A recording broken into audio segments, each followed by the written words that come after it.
Papež Frančišek je v opoldanskem nagovoru 6. velikonočne nedelje priklical v spomin Jezusove besede izrečene v dvorani zadnje večerje. To je moja zapoved, da se ljubite med seboj, kakor sem jaz vas ljubil. Ki povzemajo vse, kar je storil, in ob misli na skorajšnje darovanje življenja na križu Jezus dodaja: Nihče nima večje ljubezni, kakor je ta, da da življenje za svoje prijatelje. Vi ste moji prijatelji, če delate, kar vam naročam. Papež je pojasnil, da je Jezus dal svoje življenje za prijatelje, ki ga niso razumeli, ki so ga v ključnem trenutku zapustili, izdali in zatajili.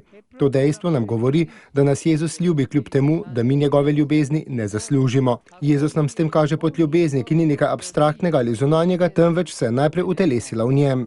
Sono tanti piccoli e grandi gesti che obbediscono al comandamento del Signore. Veliko malih in velikih dejanj je, ki izhajajo iz pokorščine Gospodovi zapovedi. Ljubite se med seboj, kakor sem jaz vas ljubil.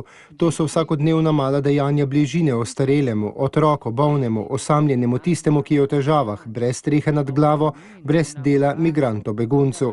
V moči te Kristusove besede je vsak izmed nas lahko bližji bratu in sestri, ki jo sreča. Dejanja bližine. V teh dejanjih je izražena ljubezen, ki nas jo je učil Jezus, je dejal papež Frančišek. Può farsi prossimo verso il fratello e la sorella che incontra. Gesti di vicinanza, di prossimità. Marsikje po svetu, kakor tudi v Italiji, so 10. maja praznovali materinski dan. Na to je spomnil tudi papež Frančišek po opoldanski molitvi in blagoslovu.